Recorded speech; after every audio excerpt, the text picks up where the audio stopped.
What's up? Xenon Braun here again. And I just got a message for you guys in terms of what's going on in the world. And I wanted to say that you shouldn't allow fear to be your guide. What you give energy to has power. So you choose your priorities and enhance the vibration of that reality. You choose your priorities and enhance the vibration of that reality. I heard Bashar say, in parallel realities of Earth, there are versions of humanity that have destroyed themselves totally with nuclear warfare, and there are parts of society that have achieved total bliss. That means that you need to choose your desired reality in this life, and that's what you will bring forth. I give attention to the possibility in every situation and reality. So right now, there's a lot of people who are stressed out about the state of the economy and what the tariffs are going to do. And when you pay attention to that stuff, it reduces your peace and diminishes the belief that you have the capability to change the way things are. So, as a society, Canadians, and I'm sure some of the American population, don't want to see the tariffs in place. We don't want to be at odds with each other, but the US leader is choosing to implement those things. The possibility within that is what we need to focus on. So for Canada, if you think about it from the stance of what do we need to do, the most important thing that Canada can do is focus on its own self-sufficiency. Identify the most important elements of society, which when I Googled it, AI told me it was family, education, the economy, healthcare, the justice system, and culture and arts. It says all of those are necessary for a thriving and functional community. I don't know about you, but the most important things to my standard are food, water, energy, clothing, job security, and healthcare. To those classifications, we need to be prioritizing them as a country, taking all of those as pinnacle for what we need to be capitalizing on. Now I've broken this down into some questions of what we can ask ourselves to fully utilize the potential of our country and society, our civilization. The questions are, what foods do we really want as a society?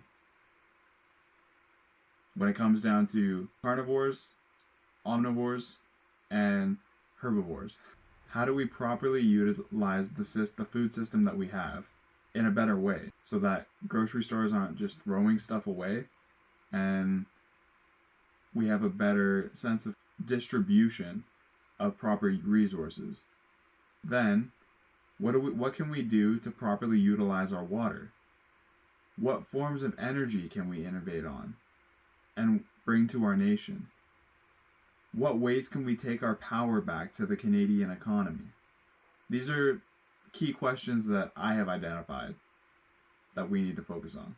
So I kind of jumbled it up, but bear with me. What ways can we take power back to our Canadian economy? We can create good jobs for our economy by self-sustaining input in those fields. We need to look at the things that we have been taking from other sources and look at how we can do it here. We need to basically just take everything and try to boost up the Canadian economy and the self-sufficiency of our state. Province. State is American. Another question we need to address is, what foods do we really want as a society? Have you ever looked at our country roads? You drive down them in the summertime, it's almost entirely corn where I am. We have underutilized space in our cities, farmland, and everywhere. The price of beef goes up, and with the misinformation that it's unhealthy for human consumption, the idea that food is in scarcity is propagated. You look at the grocery stores and the amount of waste that comes from them. Our system needs reworking. The solution? It's time to talk about it. What can we do instead? I don't think demonizing beef and saying that it's bad for our hearts is really the issue. If you balance it out with an active lifestyle, it is one of the most nutritionally beneficial food groups that you can add to your body. So back to, you look at grocery stores and the amount of waste that comes from them. The system needs reworking on these things. our cities are straight up not designed for proper regenerative growth of farming and essential foods for society. So if you think about regenerative farming, we need to prioritize that, not only for meat, but for our produce, our vegetables, our fruits. We need to be looking at all of that and accounting for how we can bring it up in society in a more beneficial way. What can we do to properly utilize our water? The idea that water is scarce just kind of baffles me, in all honesty. Our planet is 71% water. 4% of it is fresh water, and we depend on that 4%, like, unfathomably so, to believe that it's the only way that it could be. We need fresh water, but we have so much other water on this planet that is underutilized. It is salt water, and we can't just straight up drink salt water because it will dehydrate us. This may be a little bit far-fetched, but when we eventually get to the point of space travel, if we get to a planet and it's almost entirely salt water, how are you supposed to survive if you can only drink fresh water? And we depend on that fresh water. Right now, we're basically in that situation. 67% of the water on Earth is salt water. With the 4% of water that's left over as fresh water, it's simply not enough for everybody. That scarcity is correct.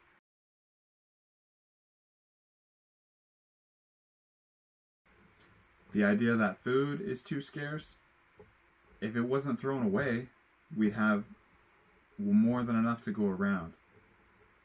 And it doesn't mean that we need to depend on lab-grown meats. I don't think that that's the solution. But we have a lot of underutilized space on this planet, and the solution to the housing crisis is not to build more houses.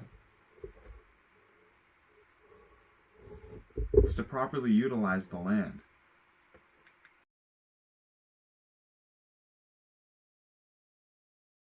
The last question is, what forms of energy can we innovate on and bring to our nation? Dependency on gas has gone on for far too long. What can we shift to? Electricity may be feasible if we improve the infrastructure, but can we do better? I believe we can. We absolutely can. It's not limited with electricity.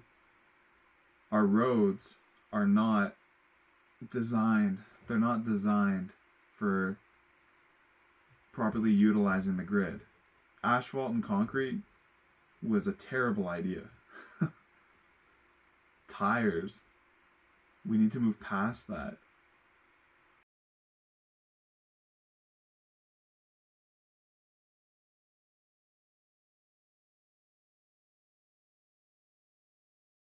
There are a few things in this society that work right, and ultimately, I don't think capitalism is the enemy. I've said it before, but maybe not to you guys. Capitalism is not the enemy. Greed is the enemy. And we have everything to gain from everybody benefiting. When the wealth is distributed, and not disproportionately to the point where trillionaires hold most of the wealth, while people on the ground level are saving tens of thousands, maybe, I say saving, they're regularly paycheck to paycheck. That's where the problem is. And we can do better. But we just gotta talk about it. It starts with asking the right questions. If we know what to ask, we can find the proper answers. So I challenge you to think about what you would like to see in this world. I'm going to keep talking about what I would like to see. Hopefully it aligns with you. I made a ridiculously good tea today. It's Earl Grey and spearmint leaves that I threw into my French press. And oh my, it is delicious. It was really good with honey too, but I'm enjoying the shit out of that. So you should give that a try. If it so pleases you.